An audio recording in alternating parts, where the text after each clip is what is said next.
Hey there, and welcome back to the Cyberangels knowledge base.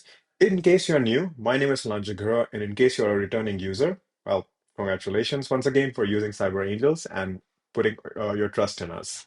So, in this video, I'm going to quickly show you how you can do your domain security scan. Now, uh, it is one of the most attractive feature that people found in version 1.0, and in version 2.0, we are basically taking it up a notch, and we are calling this functionality as Prospecting Hub, as you can see on the left.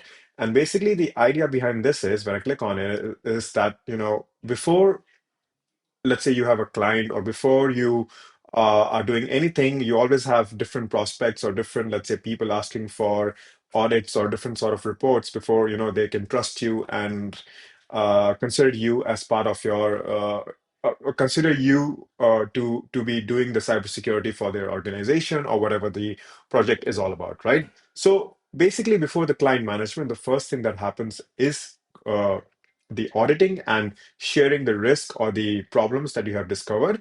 And that's exactly what Prospecting Hub is for. The idea for Prospecting Hub is for you to attract new people and making it easier for you to generate presentations for your clients that you can share directly with them. So the process is still simple. So you all you have to do is that to generate your first security report, you can simply put a domain, and also you can use an email as well. So you can generate an email report using the same functionality. But for this case, let's make it simple. Let's keep it a domain. So you put your domain. For example, in this case, I'm going to use CyberAngel's own domain, and make sure that you put only the domain and .com or .io, not the HTTPS, because the system will gonna give you an error. So make sure you put your domain. Select your industry.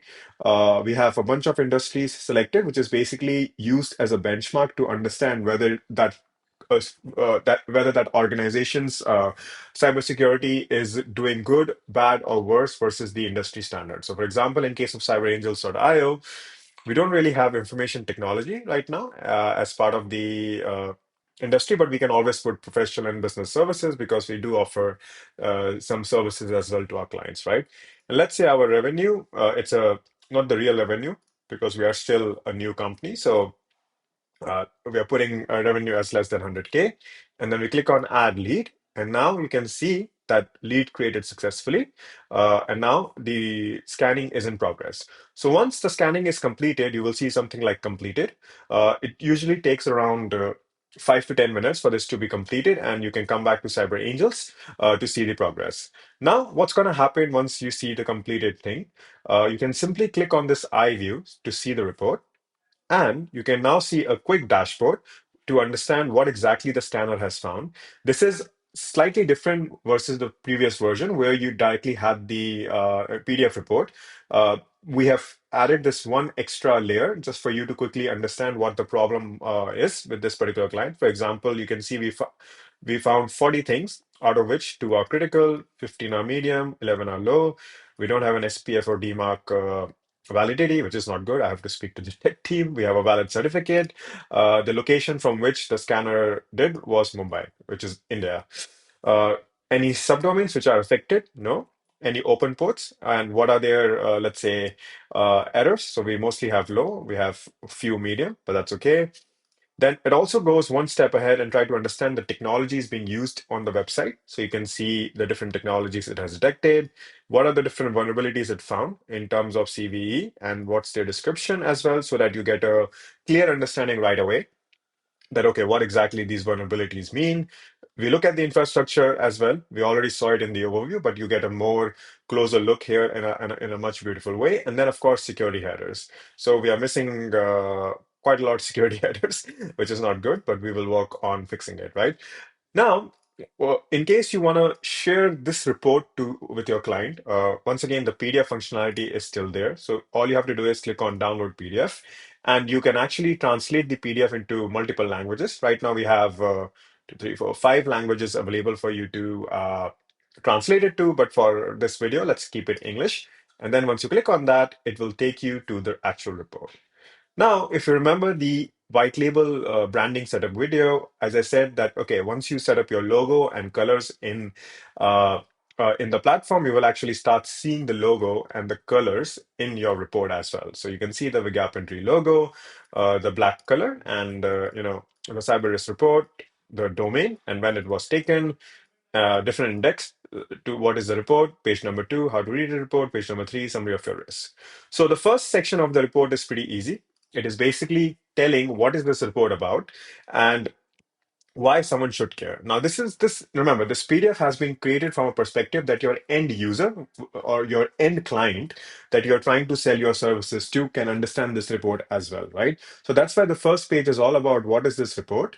And the second page is that, how the report has been categorized. So, right, basically how the let's say scoring works on this particular reporting, and then comes the company information that what exactly this report is about, industry, revenue, executive summary, what are the key findings, and then of course the summary of your risk, what exactly the different summary benchmark is against the industry. So as you can see, my email security is 33 versus industry average 35.